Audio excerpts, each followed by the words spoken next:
Là, on est au CE, à la bibliothèque du CE Fret, du comité d'entreprise Fret.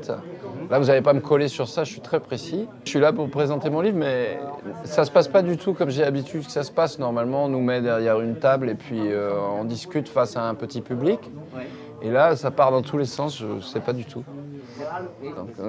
Donc c'est aussi un lieu agréable, très lumineux, où je vois passer des tas de gens. Donc c'est pour ça aussi, je pense, les énergies circulent, donc ça part un peu...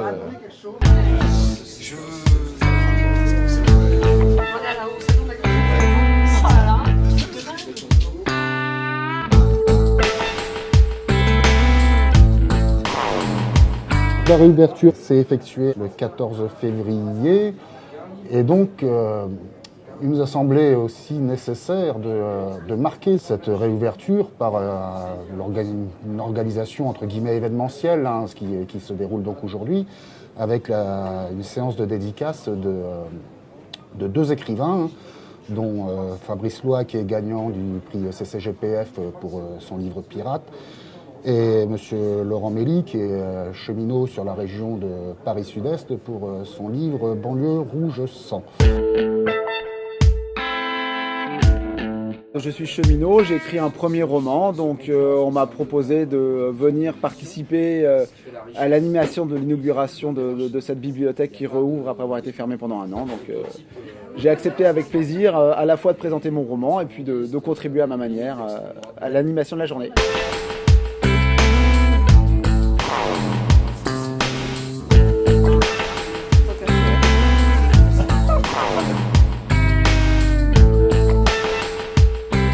Des moments forts aussi de la réouverture de l'antenne, ça a été une brocante solidaire qu'on a organisée ici. Et ça a aussi permis, ça a été un fort succès aussi, un véritable échange entre les cheminots lors de cette rencontre. Donc c'est pour nous aussi, c'est aussi ça, ce lieu, cette antenne bibliothèque, c'est aussi un lieu où on veut faire venir les cheminots.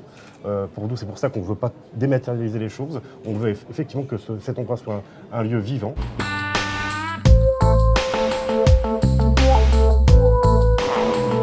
Ce lieu nous a permis aussi effectivement de faire venir des associations cheminotes, culturelles, musicales, jardinaux aussi, d'avoir des moments de présentation de toute la diversité du monde associatif cheminot.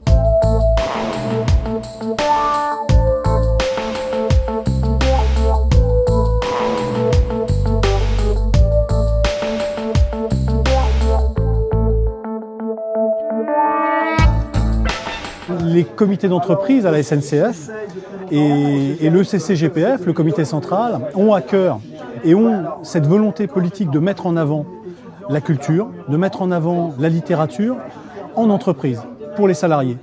Pourquoi? Parce que tout simplement, quand vous avez une activité salariée, vous passez plus d'un tiers de votre vie en entreprise. Et on ne peut pas passer, humainement parlant, un tiers de sa vie uniquement à travailler. Il faut obligatoirement des moments de pause, des moments de détente, des moments de loisirs. Et il faut obligatoirement que ces moments soient émaillés avec de la culture. Voilà. Parce que c'est au-delà de la culture simple, il ne s'agit pas de planter des poireaux, il s'agit de cultiver les consciences, il s'agit d'éveiller aussi les esprits. Et ça, c'est notre ambition. Alors, on espère qu'on va y arriver. En tout cas, on essaye de s'en donner les moyens.